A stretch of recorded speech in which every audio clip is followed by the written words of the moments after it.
हाँ भाई, OB15 क्या हाल चाल है आपका?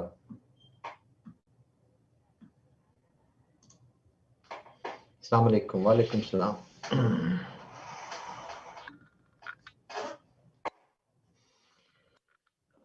बस मैं ठीक हूँ, अब ठीक हूँ अल्हम्दुलिल्लाह।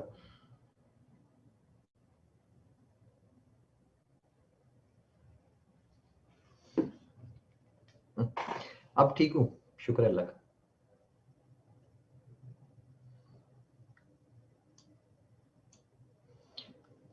फाइन अल्हम्दुलिल्लाह। Thank you. मैं लाहौर में हूँ आज।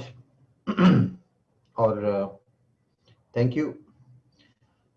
इस्लामाबाद में चूंकि काफी ज्यादा बीमार रह रहे थे, फिर मेरी फैमिली ने जो है मुझे शिफ्ट किया यहाँ पे लाहौर में about 12 days before ago.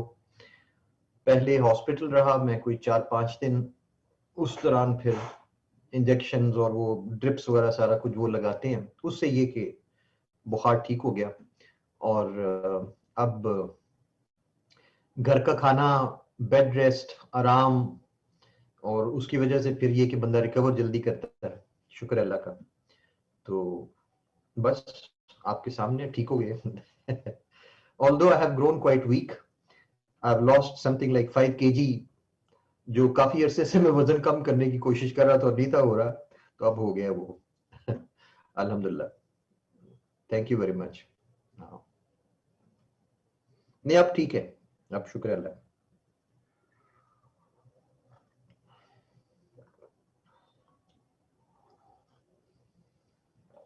Okay. जी अल्हम्दुलिल्लाह। मैं परसों से क्लासेस ले रहा हूँ। हाँ जी, अब ख्याल रखते हैं अब खुराक का, अपना खाना पीने का। इस्लामाबाद में यही हुआ था ना कि वो बस वहाँ खाना पीना कुछ मुझसे इतना ज्यादा मैं केयरफुल नहीं रहा, और उस वजह से टाइफाइड फिर बेसिकली है ही इस वजह से कि पानी नहीं साफ वहाँ पे, या खाना शाना कुछ ठीक नहीं था, समथिंग लाइक दैट। अच्छा जी, अब मुझे बताएं कि क्या सूरत हाल है, आप कहाँ पे हैं, पढ़ाई की क्या सूरत हाल है? जी हाँ, ग्रोन अ बिट वीक।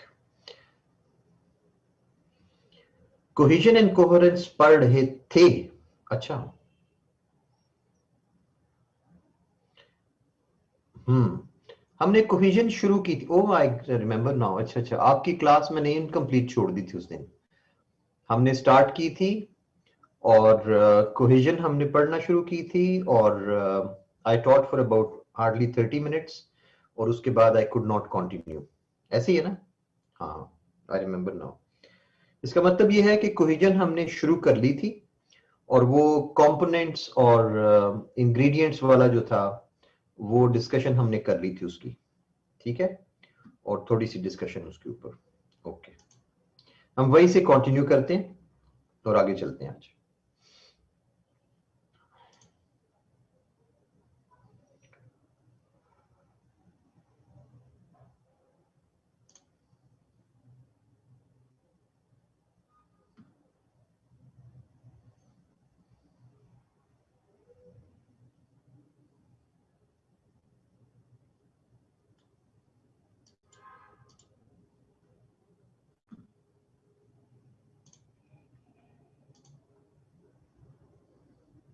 पहले कभी आपकी क्लास लाहौर से ली है मैंने, यहाँ से, इस सेटिंग से? This is my Lahore. यहाँ से नहीं ना कभी हुई? हाँ। लेकिन आप में से जिन लोगों ने कोई वो वीडियोस देखे हुए हैं, वो जो क्रिटिकल रीडर्स क्लब के थे, वो सारे इस सेटिंग से यहाँ से हैं। और this is a very comfortable place. Yes, CRC की जो जो वीडियोस हैं वो यहाँ से है। और एक्चुअली जब मैं पाकिस्तान वापस आया तो इस रूम से, यहाँ से मैंने अपना जो करियर था वो स्टार्ट किया, यहीं से लॉन्च किया ऑनलाइन सारा जो था।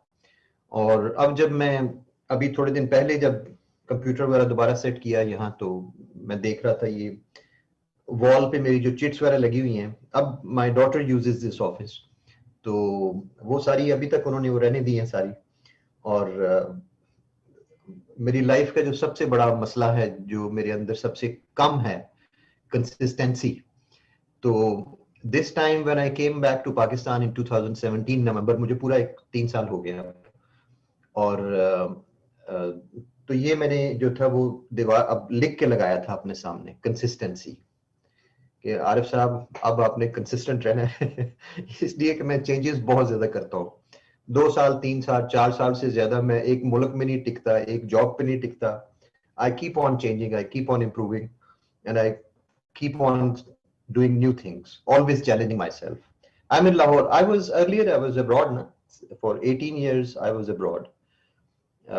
UK पहले एजुकेशन वगैरह, फिर कनाडा, फिर UAE, Malaysia, Brunei Darussalam, मस्कत, Qatar, a lot of countries. I've taught in many places. और इस सारे दौरान ऑनलाइन जो है वो साथ साथ पढ़ाते रहे। ये पाकिस्तान, इंडिया, बांग्लादेश, श्रीलंका, चारों कंट्रीज के स्टूडेंट्स मेरे, एक बड़ी लार्ज फॉलोइंग है मेरी ऑनलाइन के ऊपर।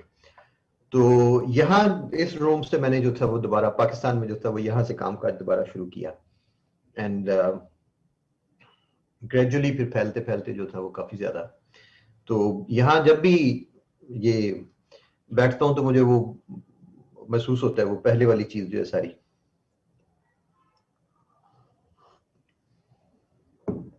Quite a comfortable and cosy place. अच्छा जी, आपकी असाइनमेंट से क्या आउटकम निकली?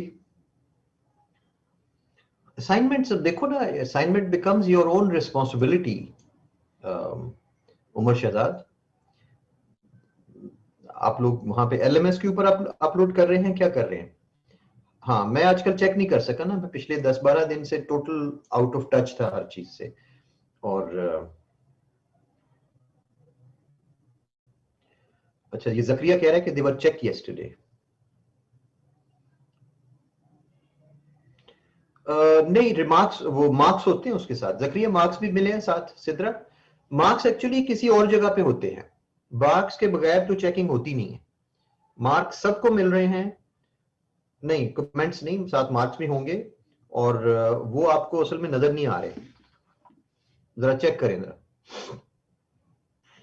नहीं जरा चेक करें जरा, उनको एलएमएस जो एडमिनिस्ट्रेटर हैं जरा उनको पता करें कि किस जगह पे होंगे।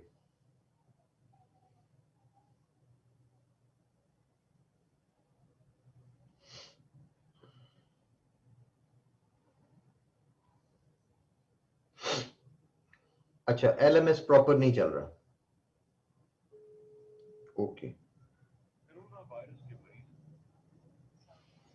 हेलो, अस्सलाम वालेकुम हसन, क्या हाल है, खैरियत है? बस यार, हम अब मैं रिकवर कर गया अल्हम्दुलिल्लाह, बुखार शुखार ठीक है। हाँ जी, थैंक यू वेरी मच। अच्छा यार, मैं इस क्लास में हूँ, ये ऑनलाइन बैच 15 इस्लामाबाद, और इनकी असाइनमेंट दी हुई थी। वो कहते हैं जी असाइनमेंट के ऊपर सिर्फ कमेंट्स आए हैं, मार्क्स कोई नहीं आए। वो बड़ा गिला बना हुआ है मेरे स्टूडेंट्स का।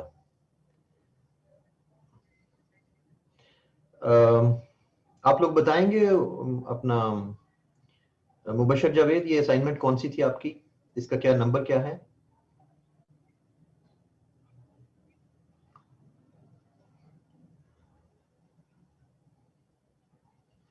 मुबशर जावेद, तबिंदा, उज़मा, फर्स्ट असाइनमेंट नहीं थी, इसका कोई नंबर होगा ना, इसका नाम होगा कोई ना कोई।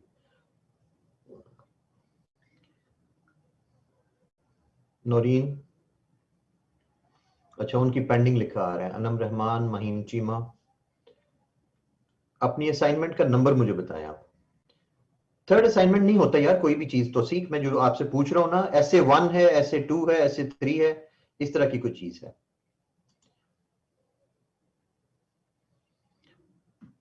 ठहर यार, मैं तुम्हें खुद दिखा देता हूँ। असल ऑनलाइन बैच 15 को एक ही असाइनमेंट गई थी अभी असल में।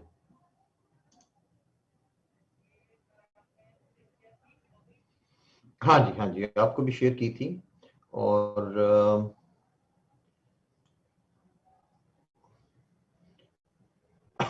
वो भी 15 को अ,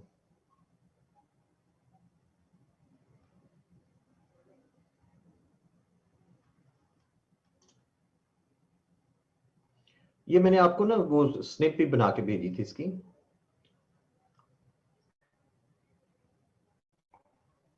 हाँ, ये 100 मार्क्स वाली थी? नहीं, 100 मार्क्स वाली नहीं थी। स्टूडेंट्स आप बताएंगे असाइनमेंट थी क्या? ऐसे 13 इसका नंबर है, और इसका नंबर है, कोड आ रहा है 052 FEO। ये थी सिर्फ आउटलाइन, पैराग्राफ और थीसिस स्टेटमेंट वाली। 052 FE0 या FEO।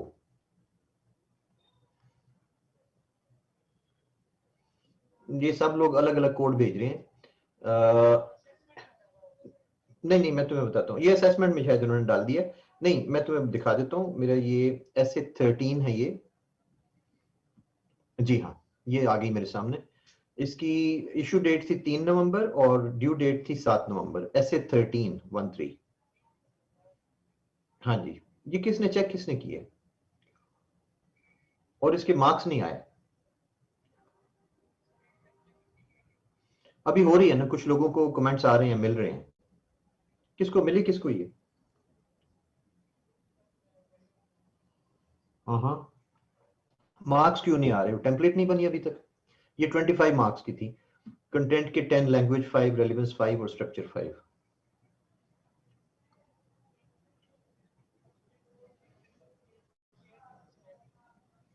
हाँ, मिसमैच में। किसको? नहीं, इस्लामाबाद 15 को। हाँ,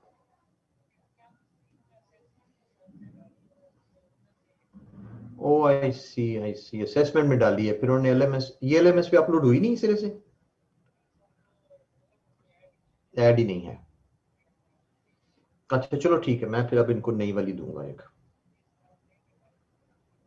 SA14 उसका नंबर होगा और वो फिर LMS पे अपलोड होगी।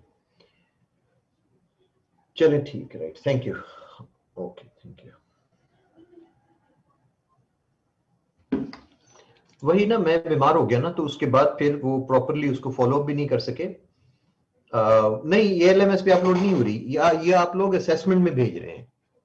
असेसमेंट में मार्क्स नहीं आते। असेसमेंट में डाली थी और वो चेक हो गई है, but no marks. Maliha Abbas, assessment में मार्क्स नहीं होते, मार्क्स आते हैं जब आप LMS के ऊपर अपलोड होगी, और ये LMS पे उससे अपलोड ही नहीं हुई। ये मसला हुआ। एनी हाउ, आज मैं आपको नई वाली असाइनमेंट देता हूँ। और अब आपने कंक्लूजन तो कर लिया हो ना, तो पूरी ऐसे लिखो ना। क्या ख्याल है तो सीख? पूरी ऐसे लिखें, यही टॉपिक ले लेते हैं, और इसको मैं आपको बता देता हूँ, नई इशू कर देता हूँ आपको फुल 100 मार्क्स के लिए।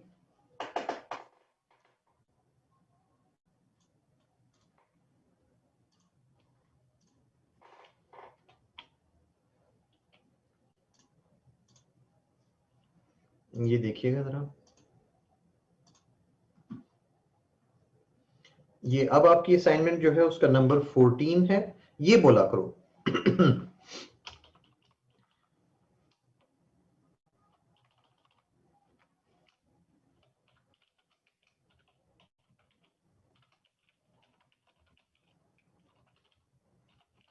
और ये असेसमेंट में नहीं भेजनी, मैं अभी इसको एसएम को भेज देता हूँ।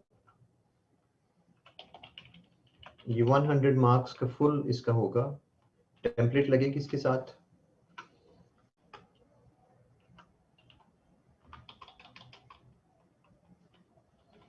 बीस नवंबर, और ये आपको मिलेंगे, एक हफ्ता मिलेगा इसका एग्जैक्टली। 28 कर लें सैटरडे, ठीक है।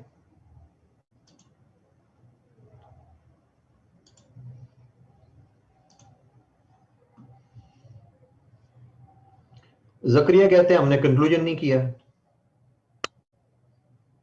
बाकी कहते हैं हमने कंक्लूजन कर लिया हुआ।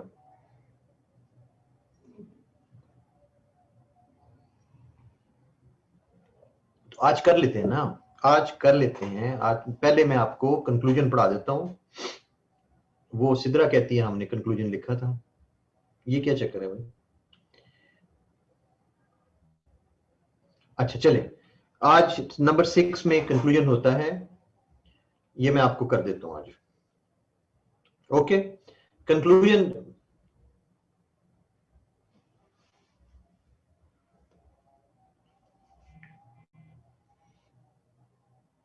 अच्छा, आज कंक्लूजन पढ़ा दूं आपको और जी पेस्ट भी, ओवरव्यू भी, तो उसके बाद आप फुल ऐसे लिख सकते हैं कि नहीं लिख सकते? आज मैं ओवरव्यू भी कर देता हूं, जी पेस्ट भी कर देता हूं और कंक्लूजन भी पढ़ा देता हूं, और बताएं।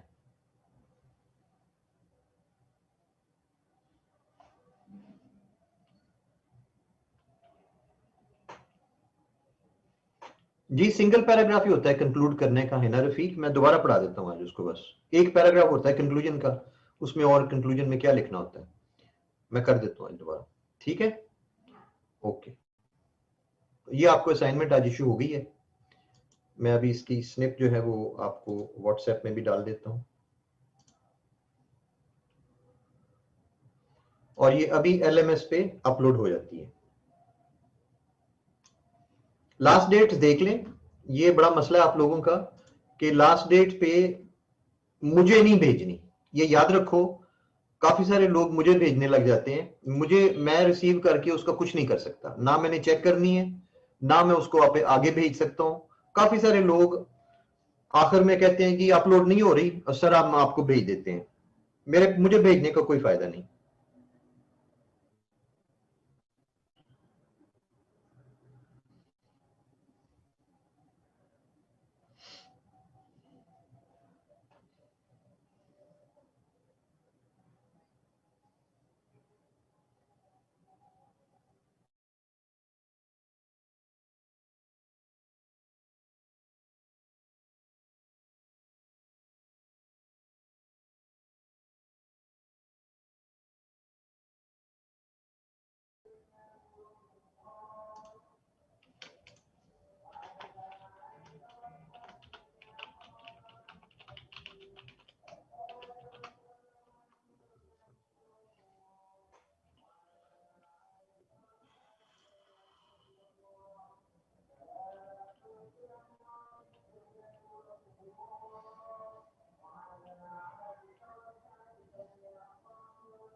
चलें जी। ओके,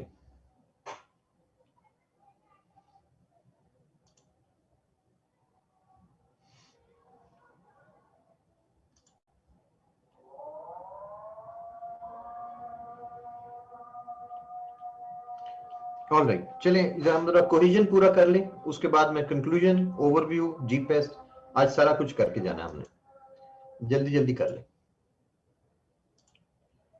कोहिजन हम कर रहे थे, और कोहिजन में हमने डेफिनेशन देखी थी इसकी,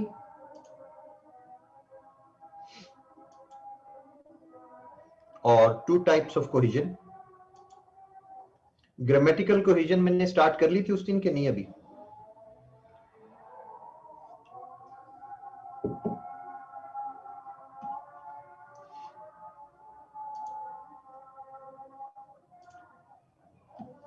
we were on lexical, thank you very much Shahira. नहीं, दोबारा ना करवाएं मुझसे, मेरी सोनिया, मेरी एनर्जी की एक लिमिट है, एमी फिर ना मैं टह जाऊं एमी, दोबारा तो फिर आप कहेंगे कि आउटलाइन भी लिखानी शिकायत दोबारा करें।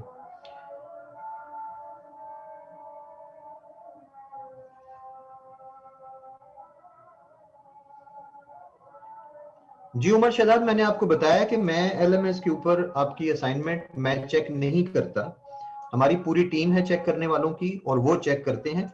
और स्पेशली ये जिस टीचर ने किया है ना, जिन्होंने मिजलीना ने, वो बहुत मेटिकुलस वो है, चेकर है, मुझसे भी ज्यादा बेहतर चेकिंग है उसकी। उमर शहजाद,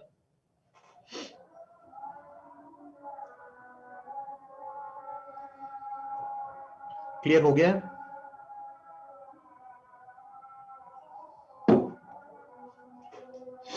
चेकिंग में किसी किस्म का कोई वो नहीं है, डाउट नहीं आपको होना चाहिए।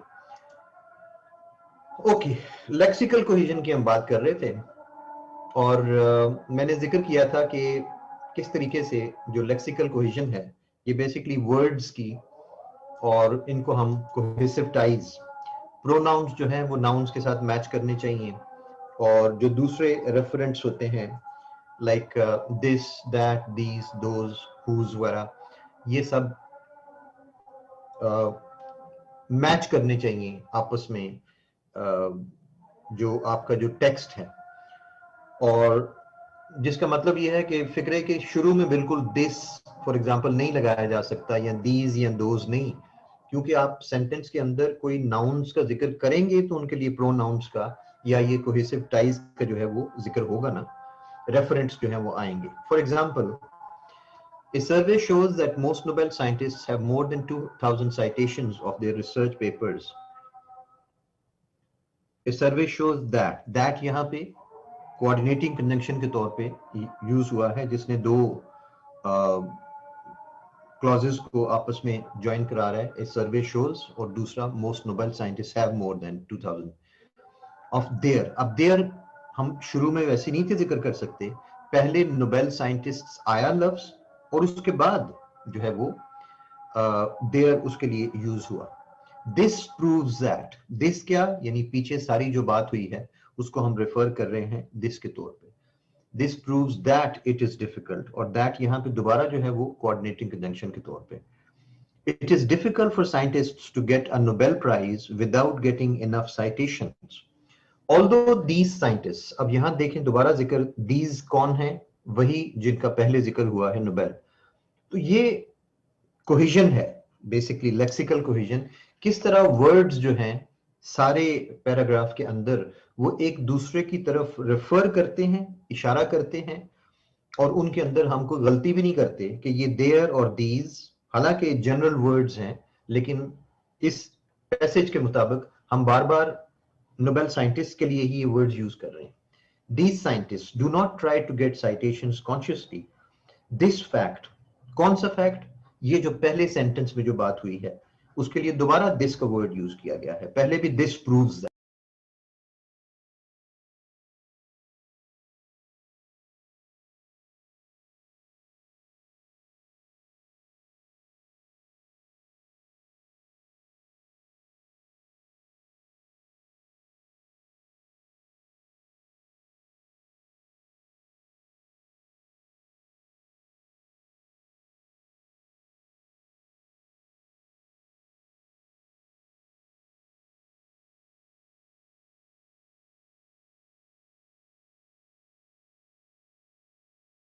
डाइवर्ट करते, या हमारा कोई कोई ऐसी किसी ऐसी चीज की तरफ इशारा करे जो कि इस पैसेज के अंदर मौजूद नहीं है।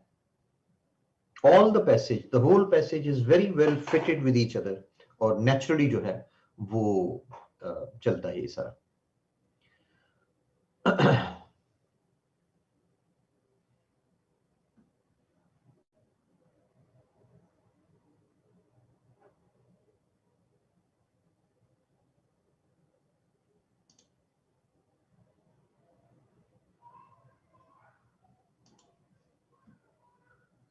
डन, मुझे जरा बताइएगा स्टूडेंट्स, आपके तो मैसेजेस अजीब अजीब आ रहे हैं। समझ आ गई सारी, ये कंप्लीट हो गया है?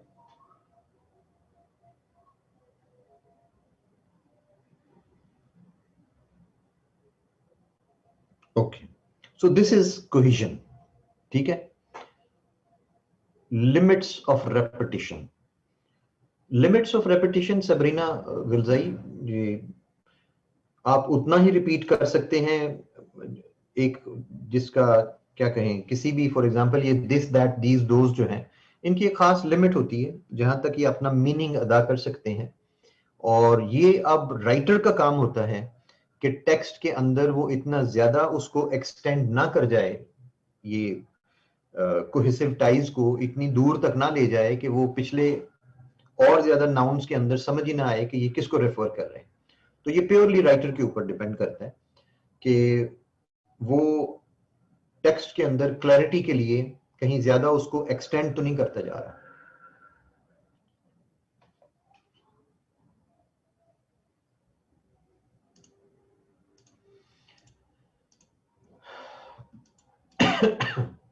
कोहेरेंस देखते हैं क्या चीज है। सो कोहेजन से बात ये हुई कि किस तरह से टेक्स्ट जो है वो आपस में जो वो जुड़ा होता है सारे का सारा, और उसको जोड़ने के लिए आपके पास क्या कहेंगे कि एक इसका कंट्रोल जो है वो सिर्फ राइटर के पास है।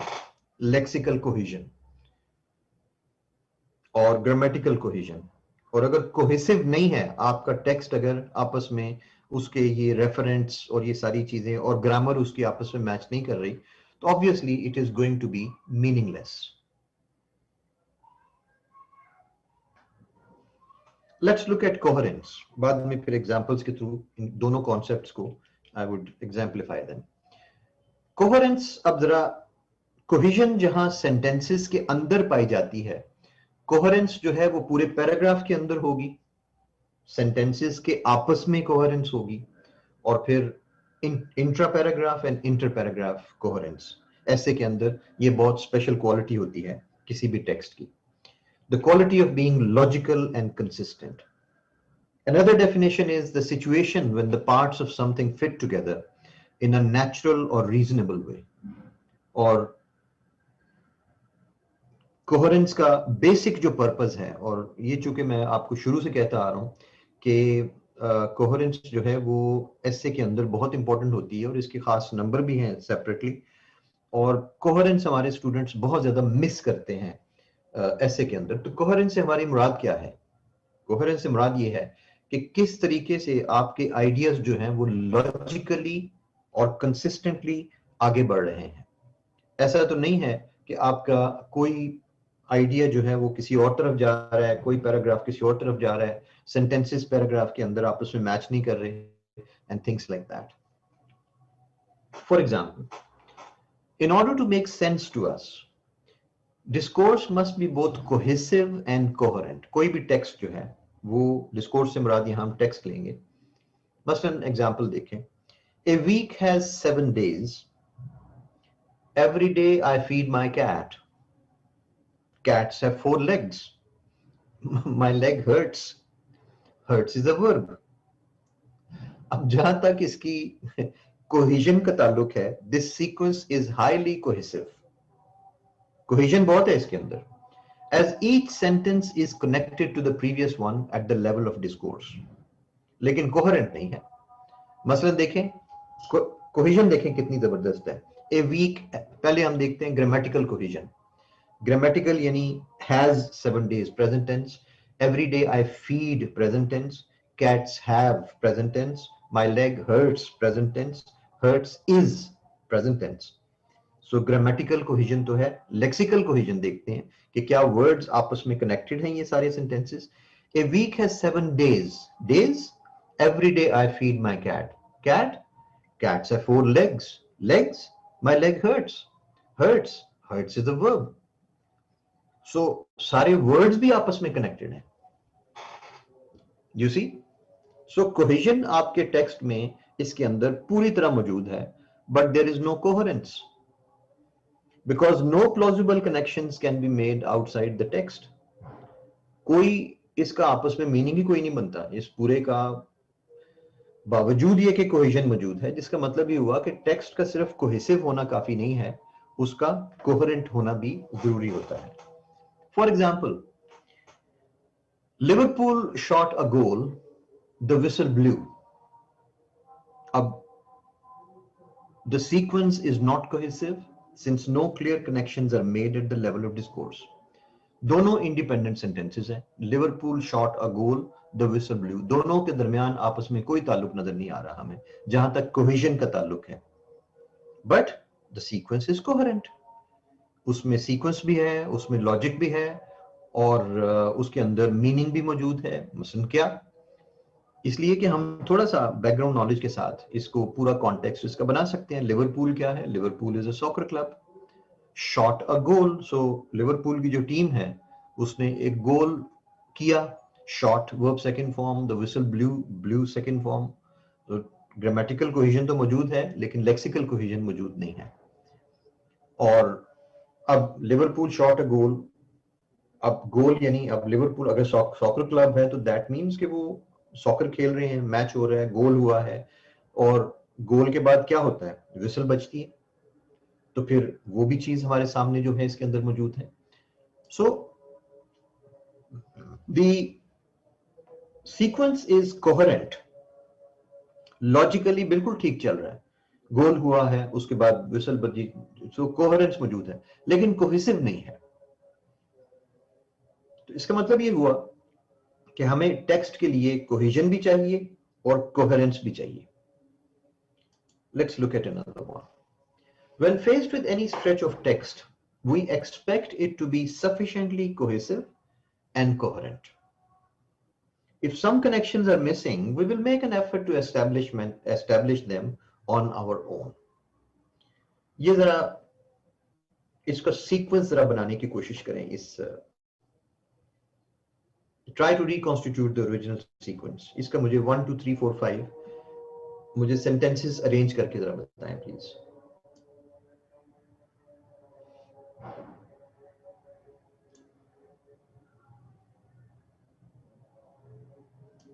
Yes, Sidragul, exactly.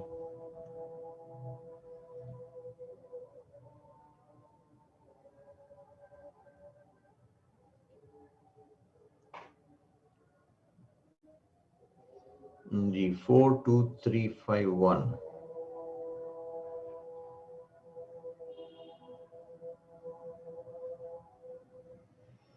जी बाकी लोग, all of you are supposed to solve this.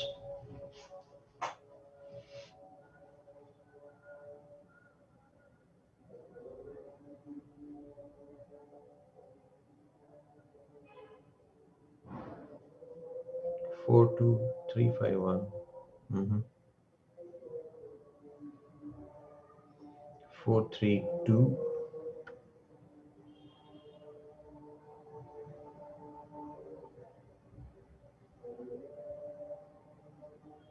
Four two five three 4 2।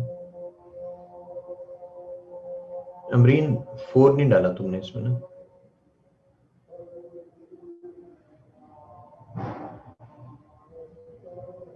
Mohammad Nasir camera off करो। जाहिर है तुम बातें किसी और के साथ लगे हुए हो।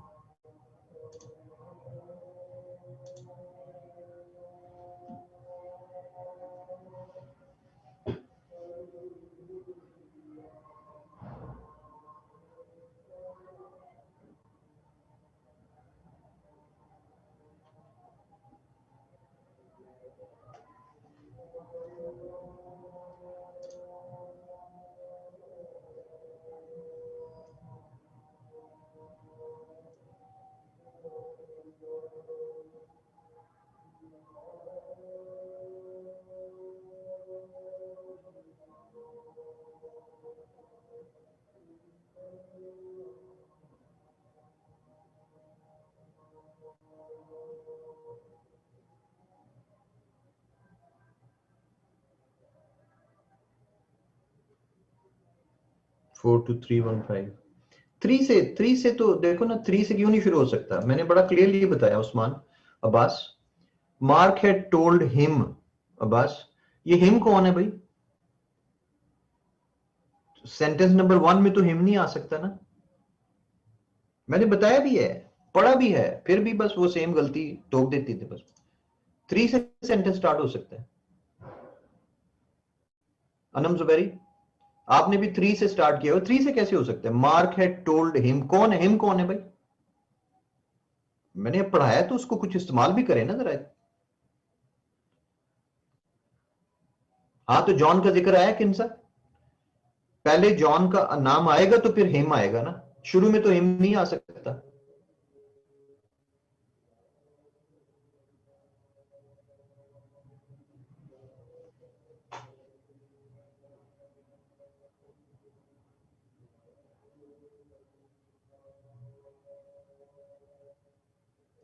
यूसुफ जरा काम की तरफ ध्यान दो, मैंने तुम्हारा कैमरा ऑफ किया अभी।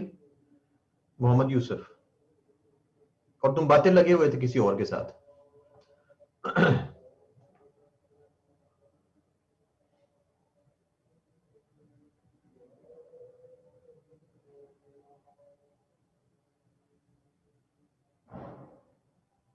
ये पहला सही आया है आसमा रोमन का।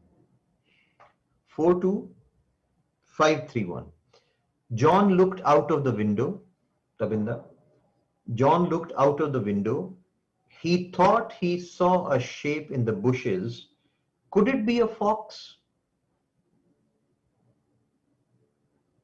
ठीक है तो सी। Could it be a fox? John, Mark had told him about the foxes. So 42531 है इसका।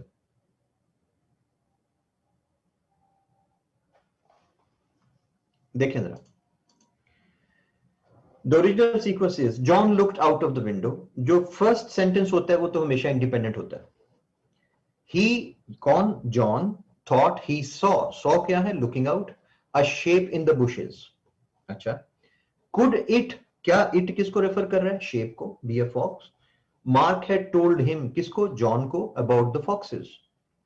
However, the fox hypothesis, यानी पूरा पैसेज फॉक्स का जिक्र कर रहा है लेकिन फॉक्स है कोई नहीं इसके अंदर। Nobody had seen one for month. One किसके लिए यूज हुआ है? फॉक्स के लिए। So, किस तरह देखें ये आपस में कनेक्ट हुआ है। In order to reconstitute the original sequence, you have relied on the existing cohesive ties. Cohesive ties कौन सी थी? ये he or it or him or foxes or one, but you have also drawn upon your knowledge of the world. किस तरह आपने उसको जो है दोबारा रिकॉन्स्टिट्यूट करने की कोशिश की है। दोनों, अब उसके अंदर कोहेजन भी आई है और कोहेरेंस भी आई है। एक और एक्सरसाइज करते हैं।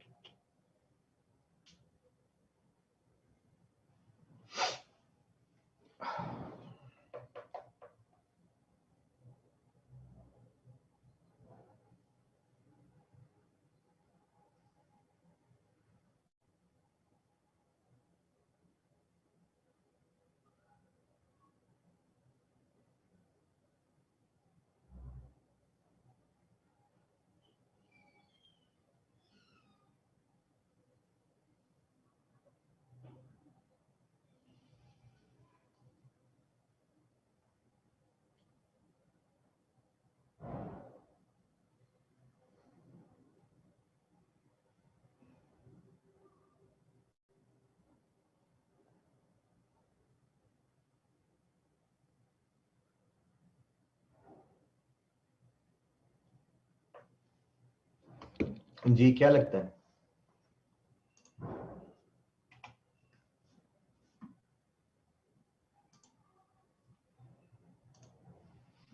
इसका सीक्वेंस ठीक है। बिल्कुल ठीक है, इसका सीक्वेंस ठीक है। एक्चुअली इस पैसेज में there is one sentence which is not coherent with the passage और उसको डिलीट करना है। उसको अगर हम निकाल दें उस पैसेज, उस सेंटेंस को, तो बाकी का पैसेज आपस में कोहेरेंट भी है और कोहेसिव भी है।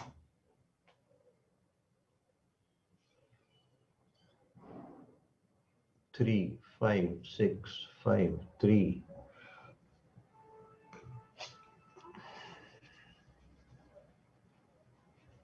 5 6 5।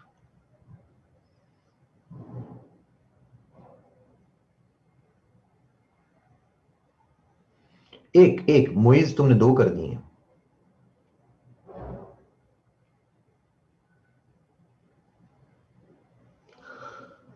बाजवा आयशा, ओ मोहम्मद यासिर, दो दो क्यों दे रहे हो? आयशा बाजवा ने अपने नाम के साथ खूब जो है ना मजाक किया हुआ है। ये टेलीग्राम में अपने आप को बाजवा आयशा लिखती है। ओके 3 5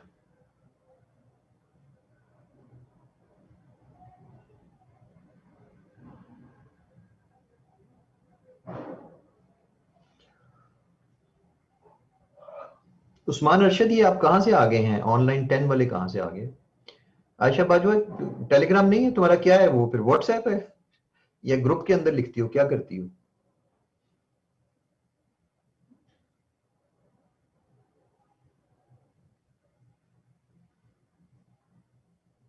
3 हमाद।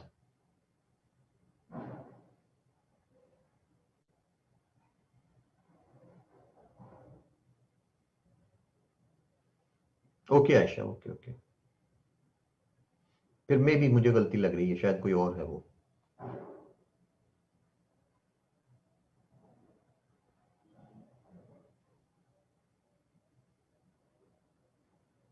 हाँ मुबशर जावेद, लेकिन मुझे समझ नहीं आ रही ये जो उस्मान अरशद साहब अभी आए हैं OB10 से, ये OB10 वाले यहाँ क्यों आ रहे हैं जबकि ये कंप्लीट कर चुके हो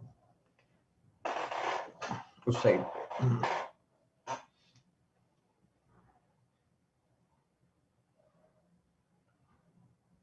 मुबशर मुझे सेपरेटली जरा नाम लिखना, कौन कौन से लोग ऐड किए हैं, ये 2-3 स्टूडेंट्स कौन कौन से आए हैं इस तरफ। रिपीटर्स, अच्छा, आई सी, थैंक यू मिजाना। जी स्टूडेंट्स, नहीं समझ आ रही कौन सा सेंटेंस एक्स्ट्रा है इसके अंदर।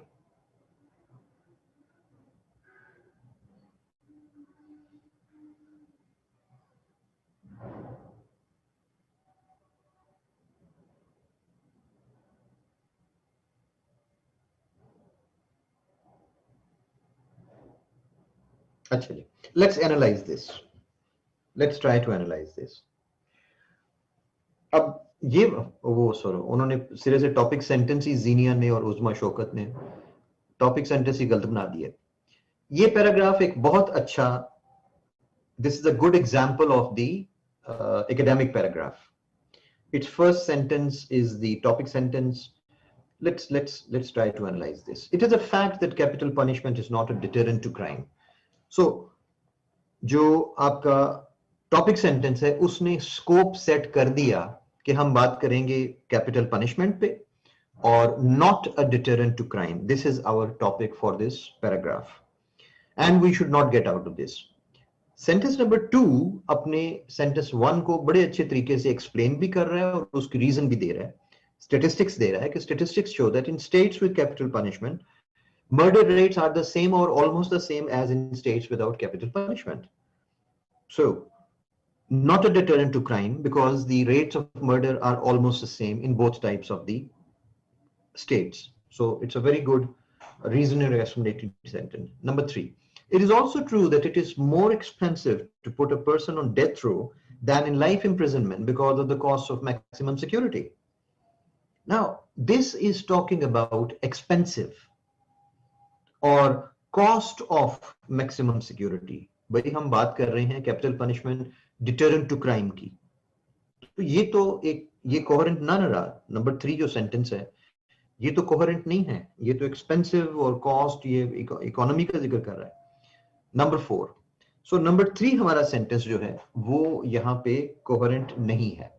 अगर हम 3 को निकाल दें तो 4 हमारा सपोर्टिंग पॉइंट बन गया. Unfortunately capital punishment has been used unjustly. अब देखें ये सेंटेंस क्या कर रहा है. मैं हमेशा कहता हूं कि सपोर्टिंग पॉइंट जो होता है वो पैराग्राफ की स्कोप को एनलार्ज करेगा. इसने अब फिर उसको ऐड किया है कि हाँ भाई capital punishment deterrent to crime तो नहीं है, तो फिर वो क्या हो रहा है, कैपिटल पनिशमेंट जो है वो unjustly it is being used. कैसे? Statistics show that every execution is of a man. अब ये मतलब कॉन्स्टिट्यूशन तो नहीं कहता इसको, लॉ तो नहीं कहता कि वुमेन को एग्जीक्यूशन नहीं दी जा सकती. रिसेंटली अमेरिका में जो है वो यूएसए में आफ्टर 73 इयर्स एक वुमेन जो है उसको भी एक कैपिटल पनिशमेंट जो है वो सुनाई गई है. And that 9 out of 10 are black. ये यूएसए है ना, तो वहां पे फिर रेसिज्म जो है वो बड़ी क्लियर नजर आ रही है कि 10 में से 9 ज्यादातर लोग ऐसे सजाए मौत मिल रही है जो ब्लैक है. So prejudice shows right through. It's a very good concluding sentence also, that it winds up, it sums up what has been said in the above 4 sentences. And capital punishment has not been used properly. It has been used unjustly. How unjustly? Sentence number 5 is actually sentence number 4, which provides the statistics to support the supporting point. So it's a very cohesive paragraph. It sees it includes all the details and very consistent.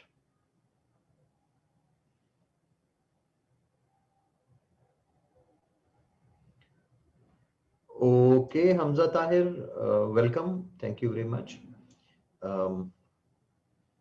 Teaching methodology, but आज तो हम ऐसे खत्म कर रहे हैं. This is my lecture number 6 और आज हम कंक्लूजन करके वाइंड अप करके पैक करके स्टूडेंट को भेज देंगे. But let's hope you can get something from here. आपने अगर ज्वाइन करना है ना हमजा, तो आप ज्वाइन करें बेटा. अगर उधर ज्वाइन करें, ऑनलाइन बैच 17 नया स्टार्ट हुआ है. I have had just one class with that. आप जरा कोऑर्डिनेटर से बात कर लें एंड ज्वाइन दैट अगर आपने ऑनलाइन, क्योंकि ये तो हम वाइंड अप करने लगे हैं बिल्कुल. We are at the last lectures now. So जो एक्चुअल अगर आपने पकड़ने हैं हमजा ताहिर, तो लेक्चर्स मेरे जो पकड़ने वाले हैं, दोज आर लेक्चर्स 2, 3, 4, 5. वो हैं एक्चुअल जो जिसके अंदर सारी मेथोडोलॉजी एग्जिस्ट करती है सारी. Okay, so here we have this coherence. We see how text is. अब इसकी देखें लेक्सिकल कोहेजन, इसकी देखें ग्रामेटिकल, इसकी देखें लेक्सिकल कोहेजन. सारा paragraph is talking about one thing. It is it the उसकी वोकैबुलरी, उसकी सारी टर्मिनोलॉजी